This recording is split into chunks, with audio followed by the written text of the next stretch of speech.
म्हणजे सिरियल बघताना ए असं कधी असतं का असं नाही बोललं गेलं. आणि अय्या हे काल झालं होतं ना आपल्यात बोलणं, अरे सेम टू सेम बोललो रे आम्ही परवा, हे जेव्हा होतं ना. पण मला असं वाटतं की सगळ्यांच्या आधी तेजश्री सेटवरती असते, तिच्या स्क्रिप्टवरती काम करून, तिच्या लाईन्सवरती काम करून, त्याच्यात जर तिला काही वाटलं, खटकलं तर दिग्दर्शकाबरोबर चर्चा करून ती ऑलरेडी तयार असते. कारण तुमच्याकडे बघून नवीन कलाकार आलेले असतात काम करायला, आणि त्यांचं ना तुमच्या उठण्याकडे, बसण्याकडे, वागण्याकडे सगळ्याकडे लक्ष असतं. बरं, हे लक्ष आहे हे माहीत असताना बरं वागूया म्हणणारे पण फार वेगळे आहेत. नमस्कार मंडळी, मी श्रावणी विलास लकेश्री तुमचं मराठी मनोरंजन विश्वमध्ये स्वागत करते. अख्ख्या महाराष्ट्राची नाही तर भारताची लाडकी जोडी म्हणेन मी, सुबोध दादा आणि तेजश्री ताई. कसे आहात तुम्ही? मला खूप छान वाटते तुम्हाला भेटून. पहिलं मस्त, छान, मस्त. आज खूप छान दिसताय तुम्ही, नव्या भूमिकेत येताय, झी मराठीवरती परत पुन्हा येताय आणि तुम्ही तुमच्या जोडीला एवढं प्रेम मिळालंय ना की ती जोडी वाट बघत असे की कधी पुन्हा येते.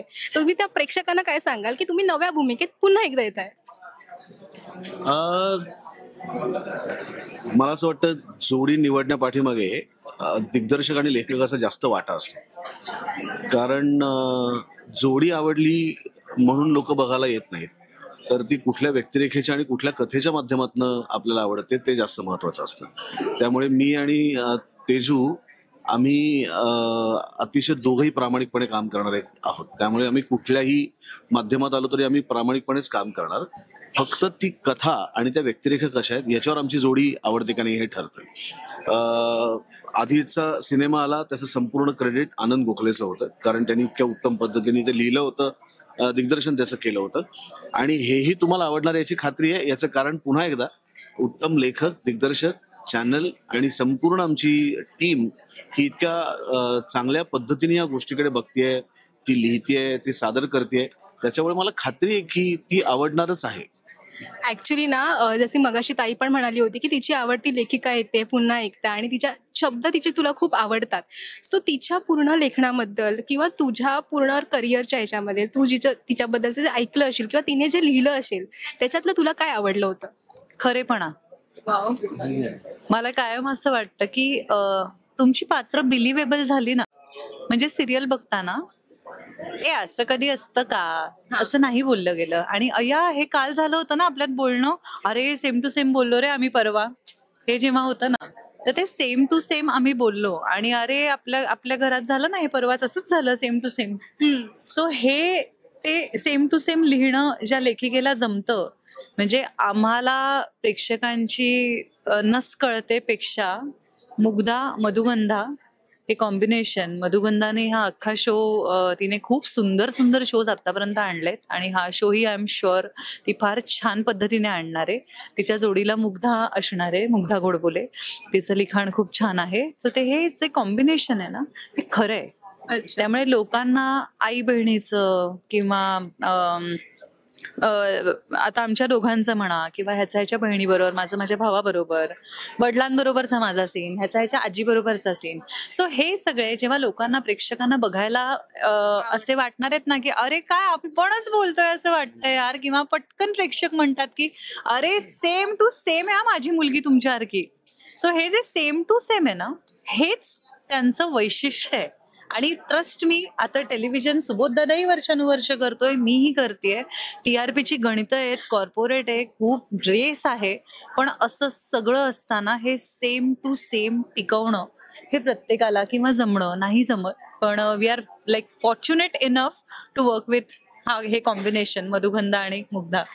हे नक्की ऐकून त्यांना बरं वाटणार आहे, कारण खूप आणि मला खरंच ऐकून बरं वाटतं. तुमचा एक प्रोमो पडला त्याच्यामध्ये तुम्ही म्हणता की आपल्यातलं एक जुळलं किंवा आपल्यातली एक गोष्ट जुळली गेली जी आपल्याबरोबर सेम आहे, बाकीच्या सगळ्या गोष्टी अपोजिट आहे. तर तुमच्या दोघांमधल्या कुठल्या अशा गोष्टी आहेत की एकमेकांबद्दल अपोजिट असतील आणि एकमेकांबद्दल अशी आवडती असेल? तिला नॉनव्हेज खूप आवडतं, मला आवडत नाही, कदाचित हीच एकमेव असेल ऑपोजिट गोष्ट. बाकी नाही मला वाटत. आणि आवडती गोष्ट अशी एकमेकांबद्दल?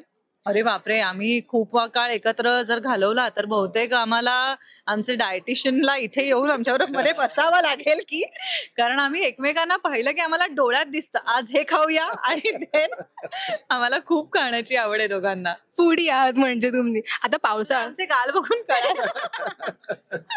खूप खूप पण असं वाटत नाही की फूडी आहात, पण तुम्ही डायटिशियन असं खूपच फॉलो करता असं वाटतं. तुम्ही असं कुठली गोष्ट आहे, आता दादा तुला चिकन म्हटलं की असं वाटतं की नाही नाही नाही, आणि हिला असं खूप आवडतं असं वाटतं. सो पण असं असेल की कुठला एक पदार्थ आहे तुम्ही कधीही खाऊ शकता?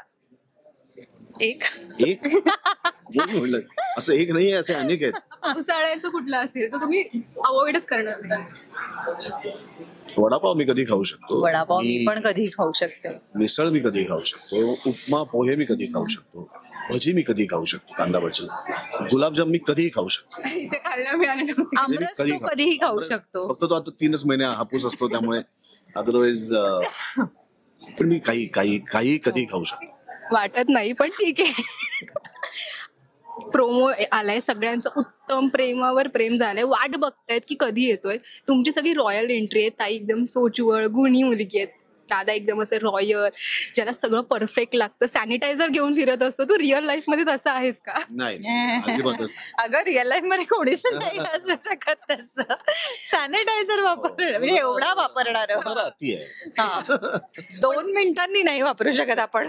कारण कधी प्रेक्षक ना जेव्हा टीव्हीवरती किंवा पडद्यावरती तुम्हाला बघत असतात, त्यांना असं वाटत असतं की हे कसे असतील. असं तू मगाशी म्हणाली होतीस की एखाद्या आपण आपला एक लॉयल किंवा एक असं असतं की तो व्यक्ती आपल्यासाठी खूप प्रिय आहे, पण त्याच्याशी बोलता येत नाही, आणि तो कसा असेल याची प्रेक्षक वाट बघत असतात की ह्याच्याबद्दल एखादी तरी गोष्ट मिळू दे जी आपल्या सोबत सिमिलर असेल. तर खूप छान वाटतं तेव्हा हे सगळं त्यांना ऐकून, किंवा ते असं ऐकायला ते आतुर असतात, म्हणून हे प्रश्न असे येतात बाहेर. तुम्ही आता एकत्र काम करताय पुन्हा, पण तुमच्या एकमेकांबद्दलची तुमची आवडती गोष्ट कोणती असेल एकमेकांची? प्रचंड स्वयंशिस्तीची आहे ती. म्हणजे मी अशाही काही लोकांबरोबर काम केलंय जिथे दिग्दर्शकाला आणि लोकांना आतमध्ये जाऊन त्या अभिनेत्याला मेकअप रूम मधून ओढून बाहेर आणावं लागतं सेटवरती की चल आता सीन थांबलाय. पण मला असं वाटतं की सगळ्यांच्या आधी तेजश्री सेटवरती असते. तिच्या स्क्रिप्टवरती काम करून, तिच्या लाईन्सवरती काम करून, त्याच्यात जर तिला काही वाटलं खटकलं तर दिग्दर्शकाबरोबर चर्चा करून ती ऑलरेडी तयार असते. त्यामुळे ही जी स्वयंशिस्त आहे ना, ही कुठल्याही ऍक्टरमध्ये असलीच पाहिजे. छान नाहीये. दादाची काय असेल आवडती गोष्ट तुझी? भयंकर पॉझिटिव्ह आहे. मी सुबोध दादाला कधी निगेटिव्ह बोलताना ऐकलेलं नाहीये. तो प्रचंड पॉझिटिव्ह आहे. तो पॉझिटिव्हच बोलतो. आणि जे मला वाटतं, मी म्हणाले ना की आपलं डोकं इट्स लाईक एक मोठासारखं, आपण एखादी मोठी गोष्ट की ज्याच्यामध्ये आपल्याला खूप डंबियाड आहे, ज्याच्यात आपण खूप गोष्टी टाकू शकतो, तर हा माणूस काही चुकीचं त्यात टाकत असेल असं मला वाटत नाही. तो खूप योग्य पद्धतीने, म्हणजे हल्ली खूप ठिकाणी असं पॉझिटिव्ह विचार करा किंवा मग काय काय कसं चांगलं जगावं वगैरे शिका, ह्यासाठीची लई तत्वज्ञानं वगैरे झाडली जातात. पण बरेचदा बोलणं आणि वागणं ह्याच्यामध्ये तारतम्य नसतं. आदर्श बोलणं फार सोपं आहे, पण काहीही न बोलता आदर्श वागत राहणं आणि योग्य ते स्वतःबरोबर वागत राहणं आणि आजूबाजूच्यांचाही तेवढाच विचार करून वागणं, हे आय थिंक ही त्याची खासियत आहे. आणि कॅप्टन महत्वाचा असतोच, डिरेक्टर, पण मला असं वाटतं की तुमच्या मेन ऍक्टर्सचं टेम्परामेंट पण त्या प्रोजेक्टसाठी गरजेचं असतं. कारण तुमच्याकडे बघून नवीन कलाकार आलेले असतात काम करायला, आणि त्यांचं ना तुमच्या उठण्याकडे, बसण्याकडे, वागण्याकडे सगळ्याकडे लक्ष असतं. बरं, हे लक्ष आहे हे माहीत असताना बरं वागूया म्हणणारे पण फार वेगळे आहेत. पण ह्या कुठल्याच गोष्टी डोक्यात न ठेवताना आपण स्वतःच्या आयुष्यात एक आयुष्य दिलंय आणि ते योग्य पद्धतीने जगत राहिलं पाहिजे. आणि योग्य ठिकाणीच आपला मेंदू वापरायचा आहे, कारण आपल्याला तो खूप जास्त वापरायचा आहे. त्यामुळे त्यात काही चुकीचं आणायचं नाहीये. असं वागणारा हा माणूस आहे, आणि आय थिंक ही गोष्ट त्याच्याकडनं मी नाही, सगळ्यांनीच शिकण्यासारखी आहे. वाव, थँक्यू सो मच दादा. तुम्ही असे सगळे शिकवत असता सगळ्या लोकांनाच, तू पण आणि ते पण. जाता जाता एक प्रश्न आहे की तुम्हाला असं का वाटतं की तुझं नाव समर आणि तुझं नाव स्वानंदी असं का असेल? अरे बापरे, हे आम्हाला खरं वाटलेलंच नाहीये, हे लेखकांना वाटलंय. म्हणजे तुला काय वाटतं का असं वाटलं असेल त्याला? मी सतत आनंदी राहणारी असल्यामुळे माझं नाव स्वानंदी आहे. समर का असेल? कदाचित ते वादळाट मधलं लोकेशने केलेल्या कॅरेक्टरचं खूप फेमस झालेलं कॅरेक्टर होतं तेव्हा लोक्याचं. तर ते किंवा जर तुझ्या काकूने तुझं नाव ठेवलं असेल तर तिने लॉजिक म्हणूनही असेल. Thank you so much. आपल्याकडे खूप वेळ कमी, आपण नंतर गेम्स घेऊन छान छान गेम्स खेळूया. थँक्यू.